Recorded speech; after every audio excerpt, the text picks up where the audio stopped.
Walking alone, the streets are empty. The only thing I can see is my own silhouette. I'm getting stronger, step by step. The clock is ticking, but there's no time for regrets. I've been flying from town to town, from London to Taiwan.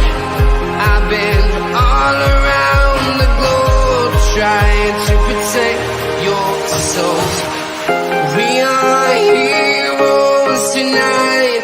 We will fly above the sky. We are heroes tonight. Yeah. We are heroes tonight. We will fly above the sky. We are heroes tonight.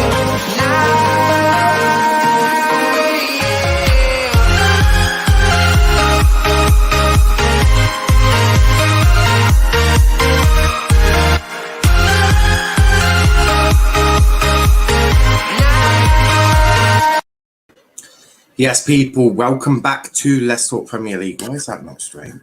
Oh, no, wrong way. There we go. Welcome back to Let's Talk Premier League. We've got transfer talk today, but it's predominantly going to be dominated by, I think you all know what it's going to be dominated about. Let's be fair. Let's be fair. We all know what it's going to be about. It's all going to be about a certain manager who's just signed a new deal at a certain club. So we're going to be obviously talking a little bit more about that. Plenty of quotes, but that's not the only thing we're talking about. We're also talking plenty of things. But let's go to some comments. Villa are playing Stoke now. Love to see it.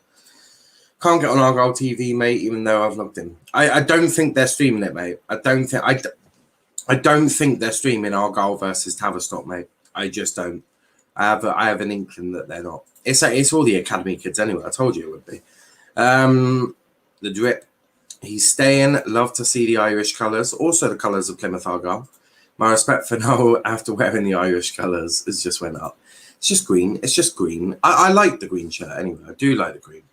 So, what are we talking about today? Well, we've got plenty to get into. We're talking Bernardo Silva, who could be on his way to joining Arsenal, but there are a lot of stumbling blocks here, lots of stumbling blocks that Arsenal are going to have to fight over. We're also talking Harry Kane and Chelsea looking like they're just tracking him. They're just like, can we get something done? Can we deal with Daniel Levy? That's probably a discussions in the boardroom. And of course, the main part of the show is going to be about Ole Gunnar Solskjaer and his brand new deal at Old Trafford. We're also talking Antoine Griezmann. There's been a sort of Barcelona have confirmed their stance on Griezmann, and there's been a few issues with Paul Pogba's move to PSG. When I say big issues, I mean there are a lot of big issues, mainly the fans. But let's start with Bernardo Silva. Let's do it in order. Kane and Haaland. Yeah, I mean Chelsea are looking at them, but you know, can they get them done? I mean, they're apparently meant to be bidding 130 million for Haaland, which will be rejected. We all know that. They want 150.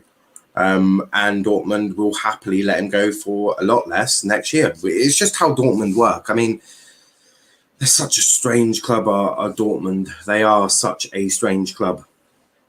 But Bernardo Silva, Arsenal are interested in signing Bernardo Silva from Manchester City. Bernardo has had his heart set on a move to Barcelona, but that looks impossible now. Man City need to sell a high-profile attacker in order to bring in Kane and Grealish. Atletico Madrid and Arsenal have been alerted to Silva's availability and are both interested. But the sticking points, because don't just think Arsenal, we're just going to go get Bernardo Silva. It's going to be easy.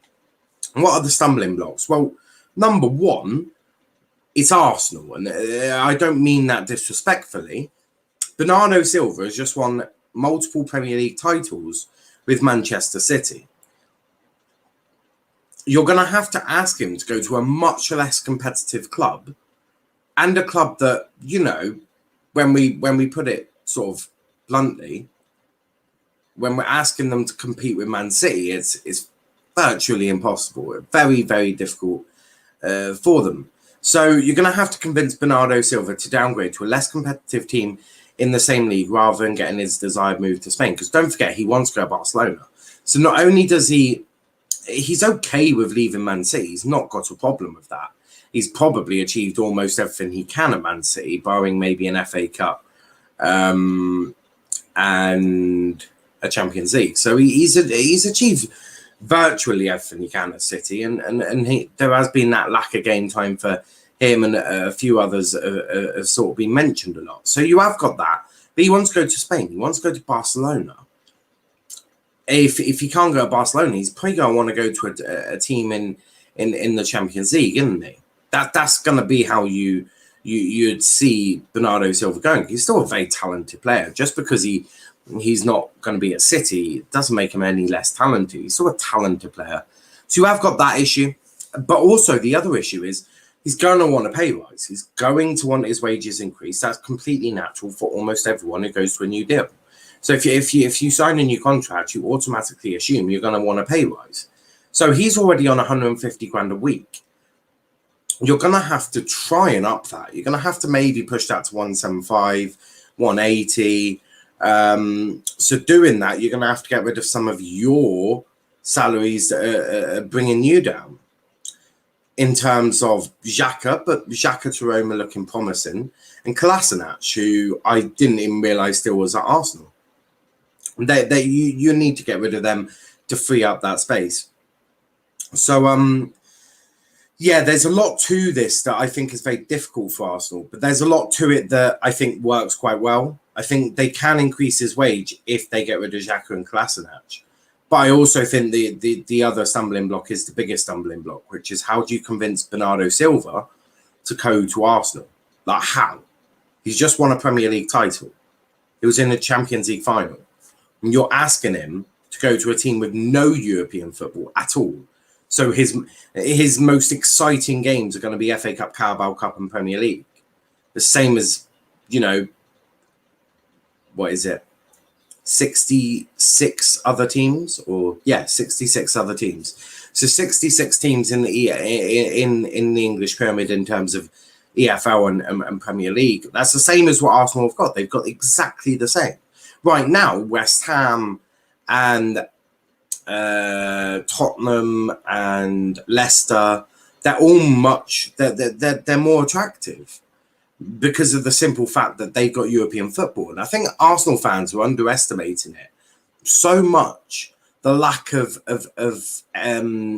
internet sort of European football. I think Arsenal fans really are sort of putting that down per se, because with no Champions League or Europa League, I mean, Conference League, you can't really sort of count that, really. Maybe if you're Wolves or something, you'd count that. But I know Mourinho will at Roma. But, I mean, in terms of England, no one really counts the Conference League. So 6 other clubs with a more attractive proposition to Bernardo Silva than Arsenal. Now, obviously, yes, some of them won't afford him and some of them won't go for him.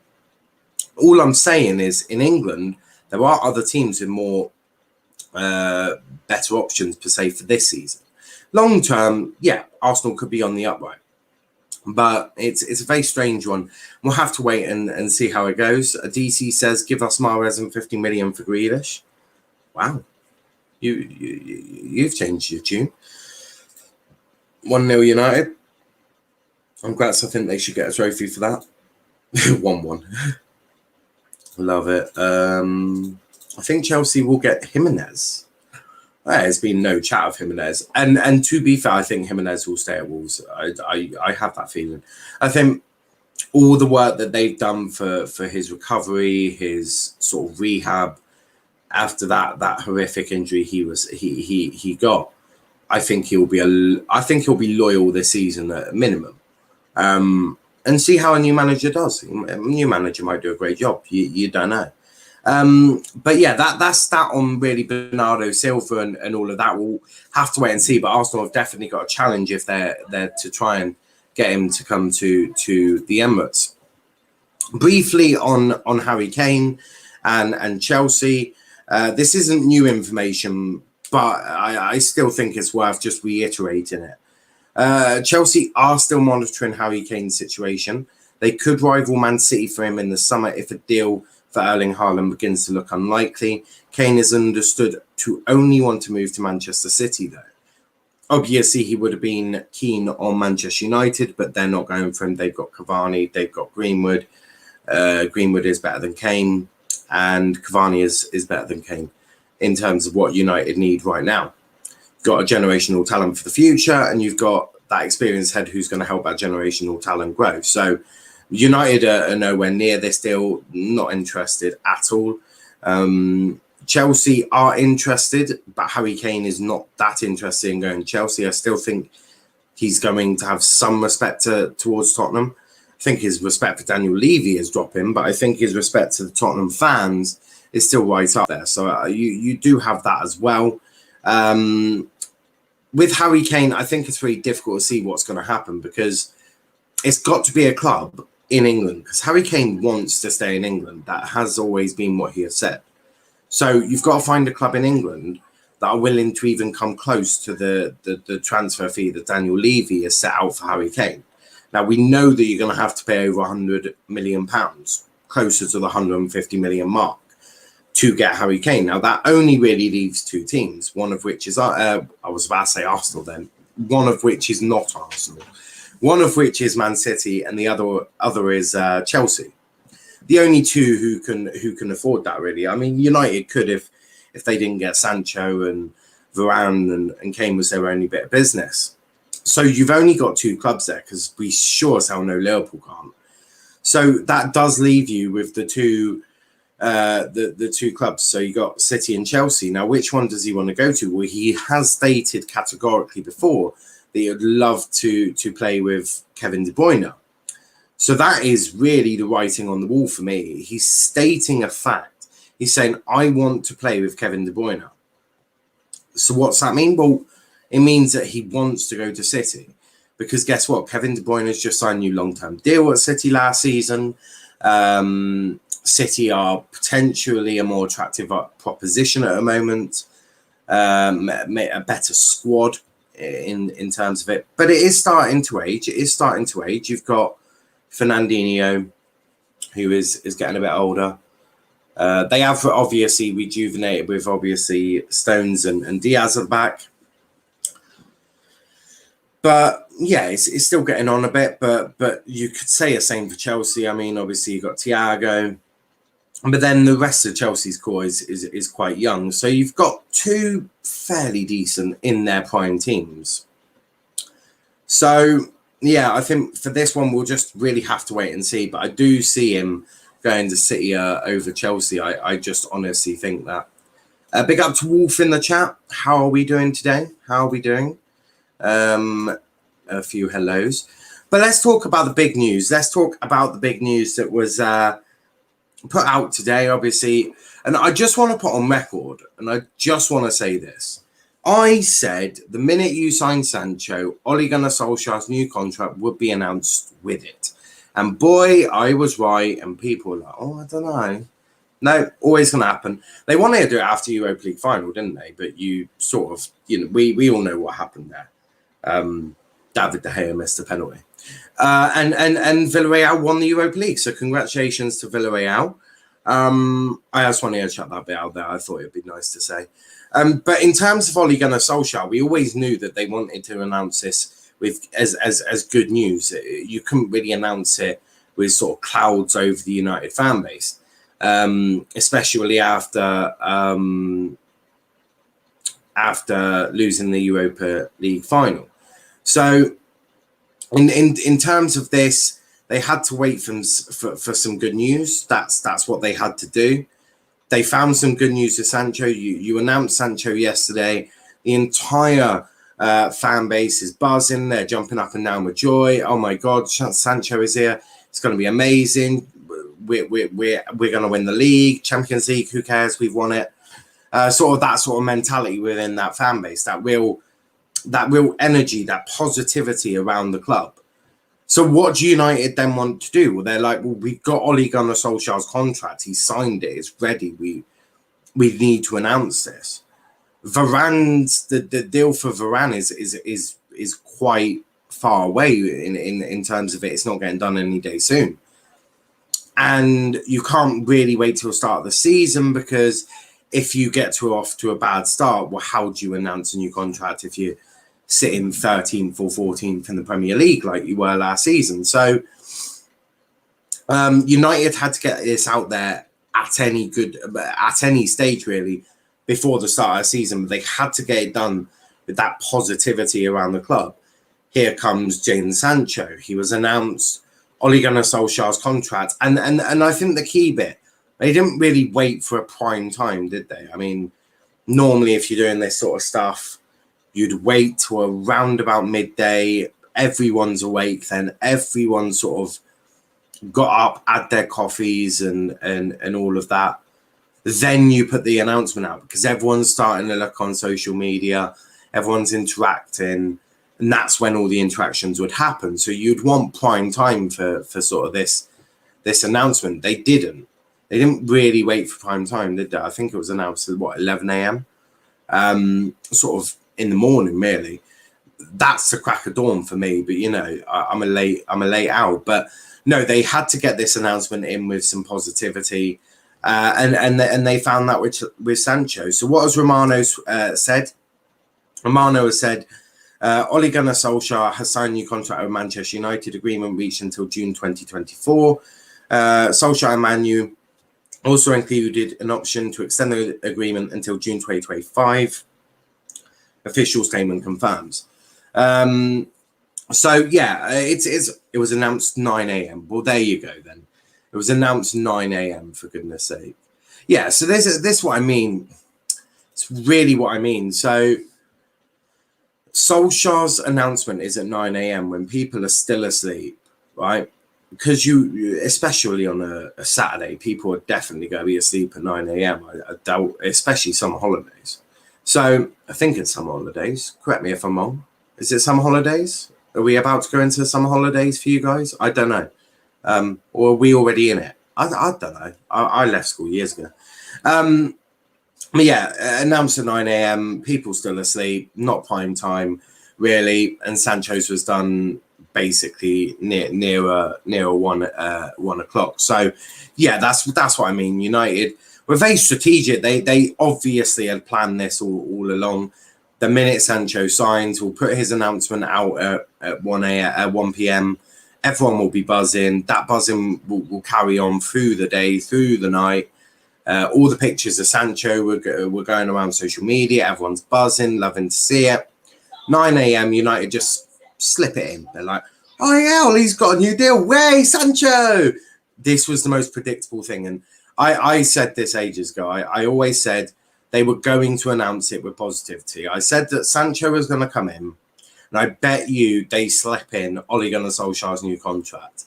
And it was a really smart move, but it does show you the sort of how the Glazers are viewing this. They're scared of the sort of negativity around this, because there is a lot of questions around Ole. So we'll have to wait and see how he does. But let's talk a bit more about what has been said, because there's a few interesting statements that Ed Woodward has said, that Ole has said, and I just want to dive into them a little bit more.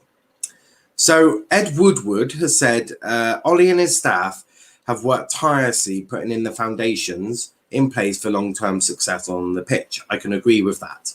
The results have become increasingly visible over the last 2 seasons, and we are all looking forward to seeing this exciting team develop further in the years ahead. Again, I agree with that. What is especially pleasing is the way that this progress has been achieved with a blend of young, homegrown talent and top-class recruits. Again, I agree with that. The bit I disagree with, playing attacking football in the best traditions of Manchester United. Manchester United, under Ole Gunnar Solskjaer so far, have not played attacking football in the best traditions of Manchester United. You can only name, I bet you, a maximum of 10. You can name a maximum of 10 games where Manchester United have been attacking. Leeds, sort of Southampton, PSG, Leipzig. There's not many. There's only really going to be a maximum of 10. You played 60-something odd games last season. So you haven't played. You've played very pragmatically. You've been very difficult to break down. Ollie can take a lot of credit for how difficult you've been to break down, especially when you're playing with the likes of Lindelof and Fred and McTominay. There's a reason why Fred and McTominay played last season was mostly because of Lindelof. So he's been very pragmatic, but it's got you results at the end of the day, and you mustn't sort of downplay that. But I don't know why they've added that in, because it just pisses off the Ollie outers. They're like, well, fuck off. We haven't played attacking football at all. It's been bullshit.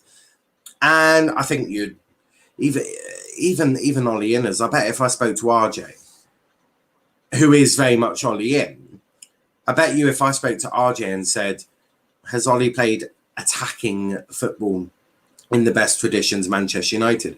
I bet you he comes back with, well, no, not really. But he's got results, and we are in a results business. He also goes on to say we are more confident than ever that under Ollie's leadership we are heading in the right direction. I hope for his sake or Manchester United's sake, because Ed Woodward is leaving at the end of the year, that he means they're going to win a title at some point very soon, because United fans are very desperate for that. But what has Ole Gunnar Solskjaer said? So Ollie has said, everyone knows the feeling I have for this club, and I am delighted to have signed this new contract. It is an exciting time for Manchester United. We have built a squad with a good balance of youth and experienced players that are hungry for success. I have a fantastic coaching team around me. He needs to look at that. And we are all ready to take the next step on our journey. Manchester United wants to be winning the biggest and best trophies, and that is what we are all striving for. We have improved both on and off the pitch, and will continue over the coming seasons. I can't wait to get out in front of a packed Old Trafford and get this campaign started. I do agree with him, apart from the coaching team, because I do still think there are major alarm bells with that coaching team. I do agree that he has improved. United has improved on the pitch and off the pitch. I think when you look at Van Gaal and Jose, I do think Ollie has got the best looking squad in terms of how they play and the talent you've got in there. I also think that the young players that are in and around the first team getting a bit more of a look under Ollie is quite an interesting one. And I want to also say, I've got a stat here. Ole Gunnar Solskjaer has given 16 different teenagers their Manchester United debut during his 151 games in charge. One more than Jose Mourinho, Louis van Gaal, Ryan Giggs and David Moyes did at the club combined, which was 15 in 302. Also, since Ole Gunnar Solskjaer's first game in charge of the club in December 2018, only Manchester City and Liverpool have picked up more Premier League points than Manchester United. So, and we all know that Pep and Klopp are the best managers in the world at this moment. So I think you look at that and you're like, okay, it's been pragmatic. I'm not saying that it's been amazing. But yeah, I would say that. Kenny says, Man City. No, mate, I'm not giving you Man City. Attacking. You played with Man City played right into your hands. It was the most counter-attacking side I've ever. No, I'm not giving you Man City. I'll give you Leipzig, a PSG, Leeds, and Southampton. What Everton game are you on about? I don't know if I'll give you Everton. I'll give you Roma. I'll give you Real Sociedad. I'll give you Liverpool in the FA Cup. I won't give you Sheffield. Maybe I'll give you Sheffield Wednesday. I'm not giving you West Ham. I'm not giving you Southampton. I'm not giving you Istanbul or Everton or Newcastle. So I'll give you 1, 2, 3, 4, 5, 6, 7. I'll give you 7 of them. That is what we'll say. Games you attacked in. Well, even if I gave you them all, that's only 12, 13 games. It's still not good enough. But there is progress under Ollie. Now, the other quotes that Ollie has said, he's spoken to MUTV, obviously before the friendly that's going on right now. Solskjaer says we're here to win. I can't say we're delighted with what's happened so far because we haven't won anything, but still, like what I've just said, the progress is there. I feel the squad is in a much better place. We're here to win, of course. Oh, I've done that one. Why have I got that twice? Of course, the players have bought into our ideas, and I think they've shown great attitude to improve and learn, and that's the key. You have to get the buy-in from the players, and they are ready now for the next step. So just a couple of quotes from Ollie, who's sort of spoken, and look, some United fans will be upset about this. They won't be happy. On the other hand, some United fans will be over the moon. Ollie's got a really, really tough and important season this season. I think he has to win something. He has to go on, win an FA Cup or a League Cup or something, get some silverware under his belt, and continue to sort of improve, because right now United haven't won a trophy in 4 years, and for a club like Manchester United, simply not good enough. So I do think there's improvement needed from Solskjaer. It's a very important season for Ollie and for Manchester United. But that's enough on that. Obviously, I'm going to open the lines up after I've spoken about Griezmann and Pogba. So, yeah, if you do want to come on, have a chat, wait in the chat. The link will be in there very soon. Barcelona have confirmed Griezmann's stance. City are in the market for a big-name attacker, with reports on Thursday suggesting moves to Harry Kane and Jack Grealish have both now moved forward. Kane and Grealish remain the targets, while the talk in Spain linking City to Griezmann appear to be more related to Barcelona's financial difficulties than any real interest from the Etihad. Barcelona must cut their spending this year and are limited in the transfer market unless they have a certain amount of money, unless they can save a certain amount of money. As a result, a number of fringe players have left. It appears Hayana Griezmann is a possible player who could leave. This week, L'Equipe reported that City and Spurs have been approached to sign Griezmann. The Frenchman only has eyes for a return to Atletico Madrid. However, the report adds that Griezmann isn't keen on leaving Barcelona at all. Now, Barca president Jean Laporta says the club are happy to keep him, but are open to offers given their financial situation. Basically, Griezmann's like, I would go back to Atletico Madrid, but actually I don't really want to leave anyway, so you can't force me. Barcelona are in real shit. They need to get some they need to get some players gone. If not, they're in for a real rocky ride next season. I don't even know if Messi signed his new contract yet. I mean, they can't register him until they get rid of a load of players anyway. But Barcelona have brought this all on themselves. They have brought all of this on themselves, and I show no sympathy. Griezmann, though, I don't think he'll come to the UK or to England. I think if he does go, he'll go to Atletico Madrid, but I don't really see that happening too much. I think he stays at Barcelona and bleeds them dry, which I really do hope so. As I think that is the fair way to do it for money-grabbing bastards like them. But I want to talk Paul Pogba, only briefly, really, because we spent a lot of time on this sort of yesterday speaking about Pogba. I got criticised for talking about Pogba. It was just Sky speculation, which is simply just not true. It is a fact that Paul Pogba is in talks with PSG. It is a fact that PSG are in talks with Paul Pogba. It is a fact that personal terms have been agreed. That is just facts. Facts. These are all factual statements. If I was to say the fee between PSG and Man U has been agreed and Pogba's been unveiled as a PSG player, that would be a lie. So the factual elements, yes, personal terms have been agreed. They're not going to be a difficulty, right? There's not going to be a difficulty agreeing personal terms with PSG and Paul Pogba.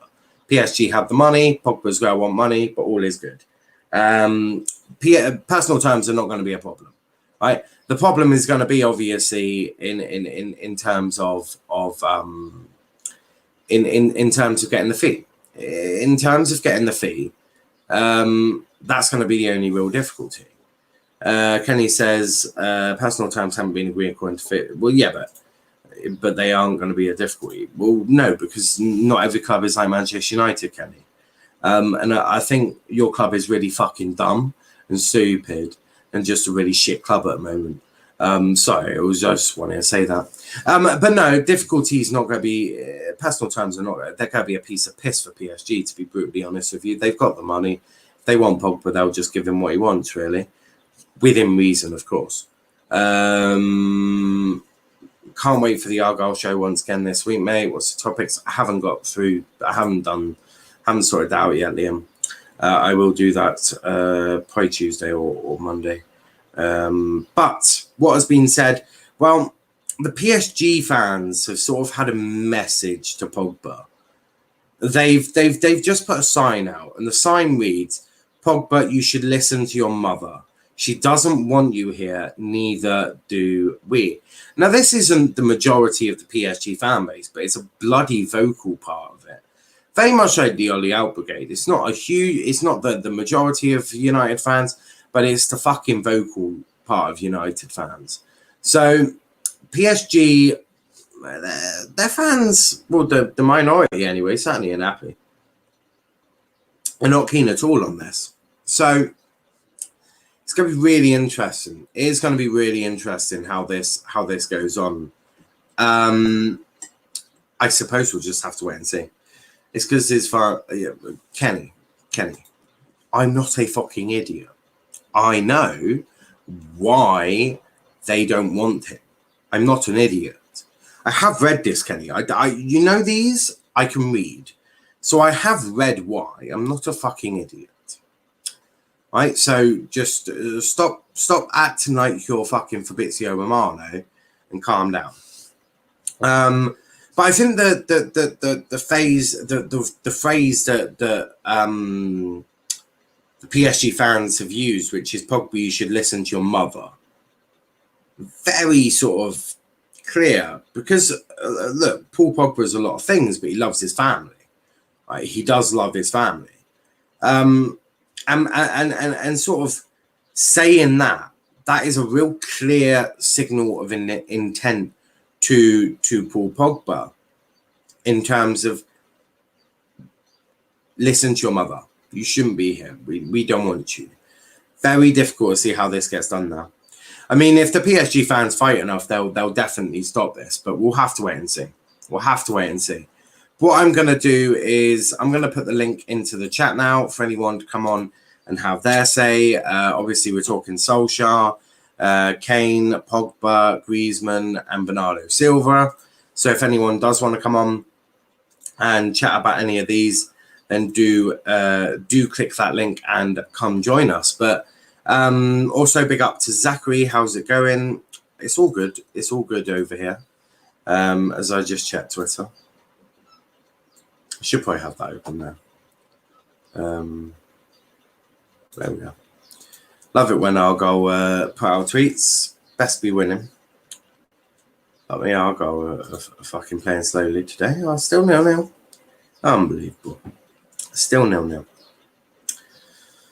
Yeah, link is in the chat for anyone to come on and have their say. We are joined by Kenny. How are we doing? I'm doing decent today. Nice. So what did you want to talk about? I want to talk about the big man himself at United, Ole Gunnar Solskjaer. My thoughts on this are that I think that Ole Gunnar Solskjaer, I think he does deserve a new contract with the way, well, maybe not yet. Maybe we could have waited another season for him to win another trophy, but I don't really think it matters that much that he's got a new. Well, of course it does matter, but not that much in terms of the fact that if he doesn't win a trophy next season, let's be honest, he's gone. It's his last chance, no matter what, next season to win a trophy. Otherwise, he's out the door. And he will. I can guarantee you this: if he doesn't win a trophy, he will be gone. And if he doesn't, then he'll come back to this. I can guarantee you. But I think that he's taken this squad from an aging squad who I mean, that Mourinho second season, it was getting the last out of them. After that, they were just awful. And he changed that squad with Marwan Fellaini and Ander Herrera in midfield to and he could have just changed it to Pogba, Declan Rice midfield, or Pogba Camavinga midfield, just like that. That is a great midfield. If Pogba stays, I'm saying that is a great midfield. Now think of the side we had under Mourinho, the whole side, not just the midfield, to where it is now. There's levels to this, isn't it? You know what I mean? About how much different it is, how much better it is, and I do think that Ole, his football, he is attacking, but not in a normal way of attacking. No, he's not. No, he's not. No. No. So I mean, I'm stopping you. I'm going to do that. Ole Gunnar Solskjaer right now has not shown that he is an attacking manager. Has simply not done that. None of the games consistently as Ole Gunnar Solskjaer played attacking football. So what you've just said there is a lie, because Ole's been very pragmatic. You've been very hard to break. You've hit teams on the counter. A bit of moments of brilliance from your forwards has won you points. Ole has not played attacking football in the sort of stem of Manchester United more than 10 games. He's not played more than 10 games where he's played that attacking style of football. So yeah, you may continue. I don't really mean in terms of entire games. I mean attacking, quote unquote. Because there's these little, sometimes a 5-minute period where you just attack. But No, Kenny, that's not what I mean. So when I mean attacking, Fergie would attack for 90 minutes. You have to do it over a game. Not just Plymouth Argyle have spells where we're on top. Every team does. Burnley would have had spells where they were attacking. We're not going to use that as, we had a few spells, so that's attacking. That's bullshit. It's a bullshit quote. A bullshit, really, opinion per se, because it's not a sustained period of time. 5 minutes, it's not enough to say that's attacking. Has to be much longer than that for it to even be considered as a philosophy or a style of play. Manchester United under Ole Gunnar Solskjaer have been very pragmatic. You've been very difficult to break down. You've relied on a bit of moments of brilliance. Now, I'm not saying that's a bad thing. I'm just stating how it's been played out. That's how Ole Gunnar Solskjaer is set up. And it's worked for him so far.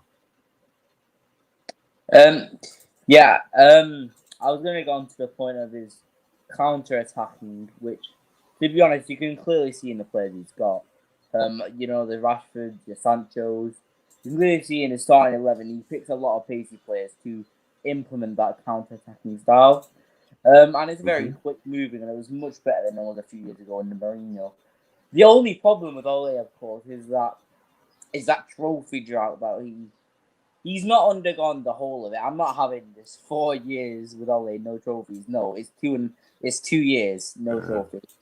But this is definitely, with this team, if we don't win a trophy, with this potential squad we have, if we don't win, we have to at least win a fucking Carabao Cup. If we don't win at least the Carabao Cup, then Ole's gone. Any trophy really, but if we don't win at least that, then it's just no. But I do think he has been good mostly at United, and I think next season, he'll prove himself, and I think he will win some trophies. Now, I don't think the trophy will be the Premier League. I think it will be a different competition, but it's what that competition is.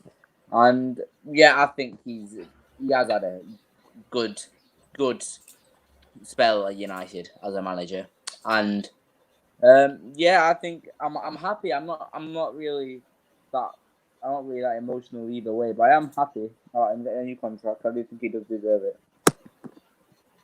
Yeah, that's fair. RJ, we're joined by RJ. Firstly, how are we doing? I'm doing good, yeah. I'm just a bit tired, but I just came back from training, so I said, why not pop into the stream and just talk about a bit of football. So, yeah. Nice. As you'd have seen today, a certain Ole Gunnar Solskjaer was given a new contract. What do you make of that? Do you think that's the right thing to do? Do you agree with it? What do you sort of want to see happen next in terms of Ole Gunnar Solskjaer? What's your sort of expectations from in the coming season? I mean, yeah, look, first and foremost, that's Ole has done a big job at United to the point where we are we are like I said in a process, and I understand like the fact is, we finally got Sancho, finally, to say the least. That's that's a nice way of saying it. And look, we just need to back him in general. No manager since Sir Alex Ferguson. You could argue Sir Alex Ferguson was never backed. But look, in general, like I said, we need to back him, get him a new centre back and all that. But as for Ole, I mean, to win this season, I mean, yeah, look, we need to win something. Something, I don't really care what it is. But I mean, with talent, with a squad like that, we should be challenging for the league this season. I think Ole is setting us up for long-term success. And like I said, with long-term success, you need to have a negative short amount of time. So right now, like I said, we're going through that short amount of time where we're going through negative spells. We're not winning anything. We're not doing much. However, it will change eventually where, it could be at top of the food chain for the next, 10 years potentially, the way we're going. Our youth talent is sprouting right now. We have talents like Greenwood, talents like, Tuanzebe, you could say, if he improves. Talents like Garner, Pelestri, Diallo, etc. Talents, and even look, I'm not even talking about Rashford or Sancho. I mean, those two lads, Rashford is 23, Sancho is 21. So we have a very good squad blossoming right now, and it's only a matter of time until we win something big, lads. I'm just saying that. But like I said, this season could be very interesting how we go. It really depends who we sign, who goes out, and quite frankly, if if Ole can keep the wheel going straight. Yeah, I think you say a lot of sense there. Ole, has he played attacking football or has it been pragmatic? Because Ed Woodward put in the statement that Ole has played pragmatic attacking football in the traditions of Manchester United. Now, Ole Gunnar Solskjaer has done a lot of things. Playing attacking pragmatic football has not been one of them, in my opinion. Do you share that opinion, or do you have a different opinion? And I'm not having a go at Ole. Oh no, of course I understand. He hasn't really had the ability or the players to play the attacking football that everyone wants to see. But he has played very pragmatic football. You've been very difficult to break down, but my God, it has been effective because he's got results at the end of the day. Yeah, for me, I think it's really hard to. It is really hard to play attacking football with a bloody double pivot like McFred. You know what I mean? The two of them, not even a CDM, so they must do some defending, and that's how our game is. That's how our plays are, lads. We have to defend in order to do well, I guess, to be fair. As for our defence, we did have Victor Lindelof and Harry Maguire for the entire season, which, to be fair, at some parts we were questioning, like, is Harry Maguire the one? Is Victor Lindelof the one? Look, the two of them are very talented footballers. Let's not give them hate, because like I said, in the Euros, the two of them did smash it for their countries. The only problem is they just need someone who is completely different to them. Like I said, they're I wouldn't say they're the exact same, but they're very, very similar. They're very slow, but their knowledge on the ball and control and all that is similar, right? So if you bring someone like Raphael Varane, right, you put him with Harry Maguire. Obviously, Harry Maguire will be our starting centre back because he did cost a bit more than Lindelof. And when I mean a bit more, I mean a shit load more. You have him there, and then Bailly and Lindelof for the Carabao Cup games, or even Tuanzebe. If Tuanzebe and Lindelof, let's be real. Bailly will probably get injured this season, and if he does, I think that's it, man. He has to go. Like, we can't be having the Jack Wilshere of Man United literally at our club. We can't, right? So, like I said, he's always building a great squad depth. Like I said either City, or if City and Chelsea weren't here, we'd have the best squad depth in the league, and there's no question about that. Youth, we have it in us. We have a lot of experienced players, and it's just all about execution now, really, at the end of the day. Yeah, you do have better squad depth than Chelsea, but I don't know. It's an odd one, Chelsea. Yeah. Talking of Chelsea, I'm just sorting out the overlay. That's why I'm multitasking because men. I don't want none of this stereotypical bullshit. Multitask just as well as women. If not, I can do it better. But no, I hear everything you've said in terms of Ole Gunnar Solskjaer and sort of what he's achieved per se. He hasn't really achieved anything, but the club is looking in the back, certainly when he got there. Yeah. Zachary says even Jose Mourinho attacks from time to time.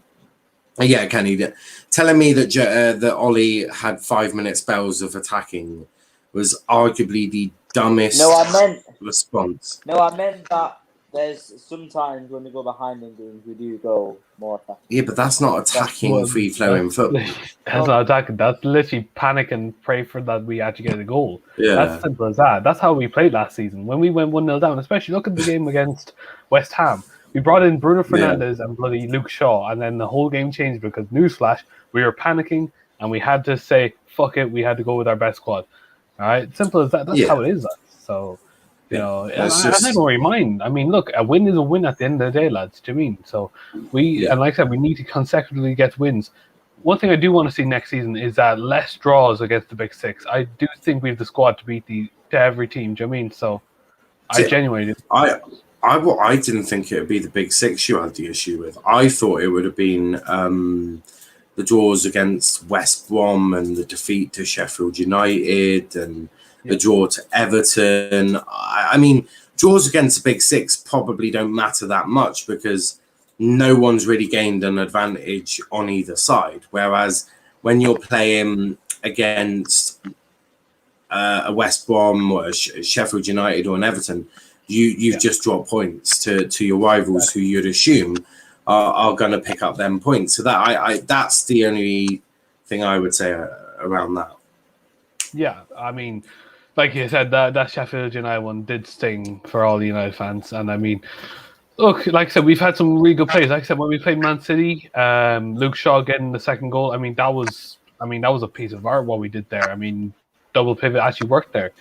Like I said, when you play games against teams that can work against the double pivot, that's when Ole does need to understand that he cannot start McFred in every game. So, like I said, we need a few more signings. Once we get that sorted, I mean, look, it's grand. We can easily get. I think top 4 is a guarantee for United. We will get it. It's just challenging for the league this season. I think we do need to have that belief in ourselves because, like I said, last season when we finished first, lads, everyone was celebrating for the crack. We were just like, yeah, we did it. We're in first. But there was no real belief that we were going to actually win it. All right, I know Matthew was saying, 21 and 21. Realistically, I was just about to say, there's a couple who were like, yeah, it's easy. Yes, I know, but those are the same. Those are the same people who want Ole out, like so. Yeah, but they represent your whole fan base, don't they? What do you mean? They represent your whole fan base. I mean, look, I was happy that we came first for the first time in 8 years. I mean, look, we did have a good chance, but we fucked up, and that can happen. Do you mean? So, I mean, look, at the end of the day, this season I think will be a lot more tighter. Our first 10 games are very, very comfortable and very easy to win. So we should have no problems by Christmas actually challenging. It's going to be how you do after Christmas, and yeah, like I said, November's a bitch. Yeah, the thing is, right, in November, like we take on Liverpool, City, Leicester, all them big teams. But the thing is, Rashford comes back on that time as well. So realistically, we could be looking at a Rashford who's like reborn. Because like I said, we don't know how good or bad the surgery can be for his career. That's going to be really. Oh, it's going to be. There's going to be no negatives to him having surgery. Like, oh no. Let's be 100% clear. I mean, him getting surgery and then being fully fit, rested, ready to take on City, Liverpool, Leicester. I mean, I don't want to get anyone's hopes up, but Jesus Christ, that sounds dangerous. They better fucking pray for them, wouldn't they? No, genuinely, that is dangerous. Because I know. At that point, Sancho would have been really integrated with a team. He would have had a couple of months in. fully fit Rashford's about to come back flying, and then you rotate in Greenwood, Cavani up top. Like, yeah, I'd say that month could be quite an interesting month, really. Yeah, for all of us especially. Yeah, like I said. And look, realistically, you look at how the Premier League is right now. I personally think this will be the greatest title race for the next probably 10 years, lads, realistically. Because I'll tell you what, Liverpool have the best XI in the league. I can admit that, but their squad depth is shite. City don't have a striker or a left back. However, their squad depth in the wings are fucking mental. Chelsea don't have a striker, yet their wingers, like I said, they're like City. Their wingers are absolutely insane, but they don't have a clinical striker up top. I mean, you can say Gabriel Jesus is a good striker. Yeah, he is, but he's not a clinical striker. He's not one that will get you 30 goals a season. No way. So, like I said, it is so tight right now. And like I said, you look at Leicester, they bought Tsunami and Patandaka. That's, like I said, 2 positions they needed from last season to upgrade. So I can't wait till it comes back, man. Honestly, sure. And then you look at Ivan Toney for Brentford. Is he going to be like a one-season wonder? Is he going to be a fluke? Is he going to be a fucking madman when he plays against us or any team in the Premier League? Like I said, I can't wait. Football is coming back in a month. I cannot wait. Yeah, it's obviously it's less than a month now. It's we're getting very close. Getting very close to the start of the season, and once the transfer window is shut, we've got a special stream we're going to be doing with probably most of the people on here where we're predicting how we think these transfers are going to do. But we are joined by Herbert. How are we doing, mate? Yeah, you're right.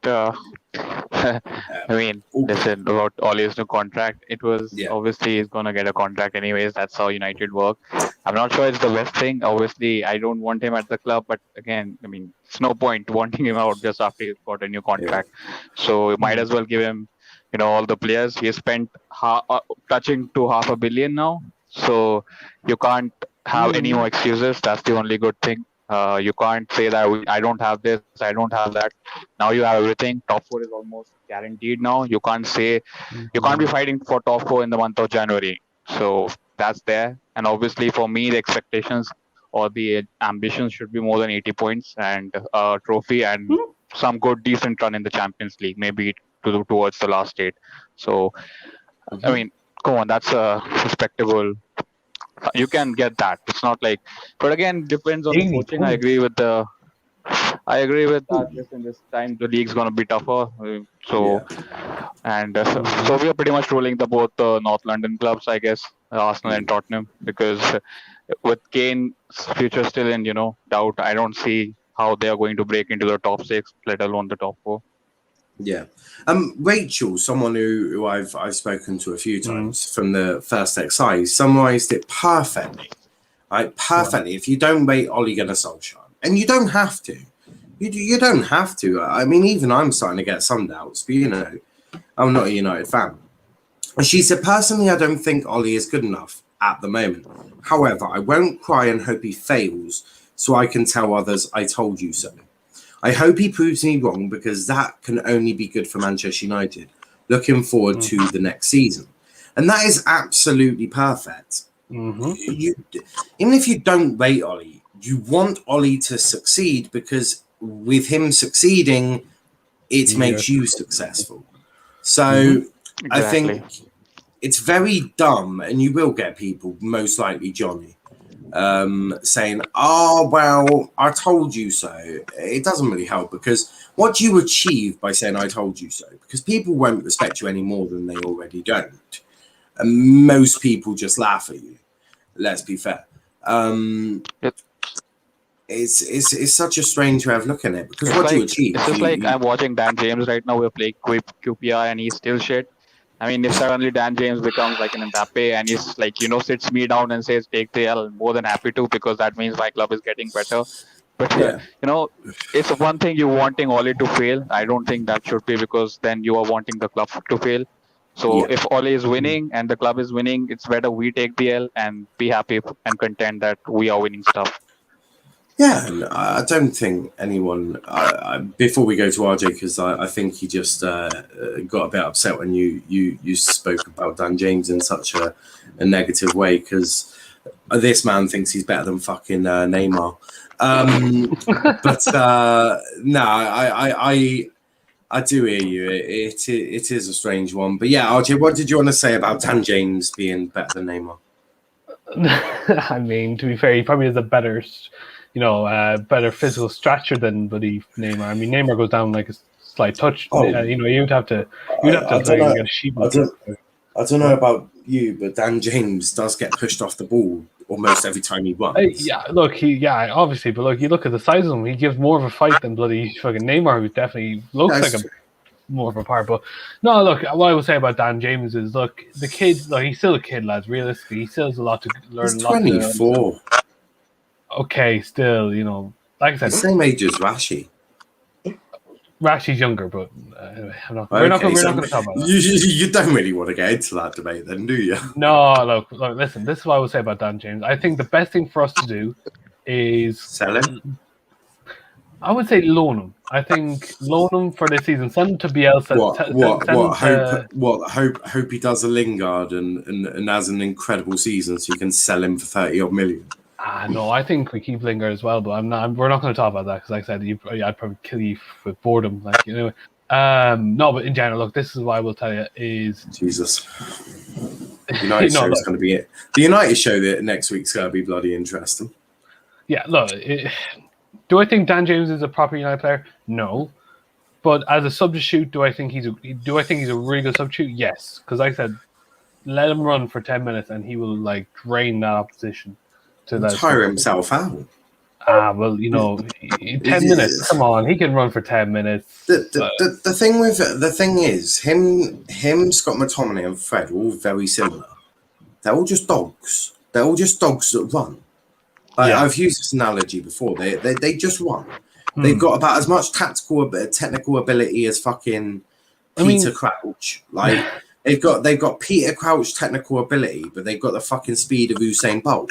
I.e., that doesn't necessarily look at Amad Diallo. He's got the pace and he's also got the technical ability of God. So surely you would hope that Amad Diallo is above Dan James in the pecking order.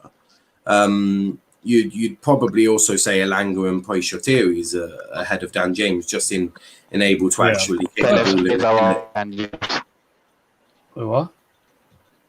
Pelestri. Oh, Pelestri as well. I mean, Pelestri's a baller, man. People need to give him some respect, man. Like I said, I don't want him to go, but I think one more low move will be good, so that he can. Yeah. But not to like Alaves, where he can literally just look really good. I want him to be either in the Championship or at a Premier League side. Simple as that. Yeah. Like I said, people look. When I mean Championship, I don't mean not a Bolton. I was going to say Bolton Wanderers, but no, I mean not like a Derby who are going to get relegated, lads. Let's be real. But no, I'm talking about a team I'd probably say if you can go to Reading. Reading would be a very good shout for him, I think. Reading, I personally think Reading could come back up into the Prem. So the way they're looking. Pelestri, yeah. I mean, you know more of the EFL, but I was thinking, like I said, it'd be good. No. Fulham would be a good one. That would be a shout, yeah. Because West Brom, they've got Bournemouth. Right, Kenny, you really don't know the EFL, so let me talk through these. Bournemouth have got David Brooks. He's not getting over David Brooks. David Brooks is a baller on the right hand side. I mean, you definitely picked up the wrong Welshman. Let's be real. You should have picked up David Brooks instead of Daniel James, but we move. So yeah, I'd say Fulham is a very good shout. I would say West Brom is equally another good shout. Swansea don't have Ayew anymore, so we probably get. Swansea would be a terrible move. They are about to go through the biggest downfall they've ever had in the Championship. They've just lost their manager. If they still had their manager, and actually no, because he wouldn't have played wingers. He played with 3-5-2, so that wouldn't have worked. Who does Mick McCarthy play for? He's not Ipswich. He's where's he fucking gone to? Oh my God, it's not Birmingham. No, no, not Birmingham. Oh my God, where's he fucking gone? Cardiff. Cardiff, that's the one. It's Cardiff. Yeah. Maybe, Cardiff would be a good shout. To be fair, they had Harry Wilson last year, and he had a very good loan spell. Mick McCarthy, you can trust as well. I'd say any of the sort of top teams in the Championship, top 10. I think Championship move would be good for Palestri. I would even say a Newcastle or a Brighton would be a good shout because it exposes he won't start at Newcastle though because of Alan St. Maximin and Almiron. He plays on the left. Or you could put Almiron up front. I mean, he's better than fucking Joel Linton. Almiron, I think. Yeah, but you could even put fucking St. Maximin up front. He'll bag you more goals than Joel Linton. So I mean, there is scope for that. Brighton would be a good shout. I mean, but they play 5 at the back, don't they? Or they play wingers. They play wingers as well. I mean, I think theirs is more. 5-2-3. Yeah, no, theirs is more of a 3-4-3, isn't it? Yeah. Oh, it is. Or something weird like that, or a weird formation. I mean, no, there's plenty of sort of scope for movement, but Palestri does, in my opinion, need to go to an English club, because if you have aspirations of using him in England, you're probably going to want him to be somewhat adapted to the league. But hey, I'm not Ole Gunnar Solskjaer. I'm not going to be deciding Palestri's next move. But we are going to wrap it up there. We'll be back at 10 p.m. with even more of this transfer talk. But yeah, please, before you go, leave a like on the video, subscribe to our channel with notifications on, check out our socials, Twitter, Let's Talk EPL, Instagram, Let's Talk EPL _ and on TikTok, Let's Talk Premier League. Kenny, where can they find you? You can find me at Sancho is here, at Let's Talk EPL, Kenny TV on YouTube, and Kenny the United fan on Twitch. Perfect. Herbert, where can they find you, mate? Yeah, on Twitter at Herbert50. Perfect. And RJ, where can they find you, mate? You can literally just find me with Jaguar on every pretty much social media, so that's pretty much it. And you'll see me on the night at the United show next Friday. So Friday 10 p.m. I think it's still the same time. Haven't thought of moving it, so our goal show is not 6 p.m. It's now going to be 8 p.m. I think until Champions League arrives, and then it'll probably get moved again. We're still working that around. But until next time, guys, thanks for watching. And peace out.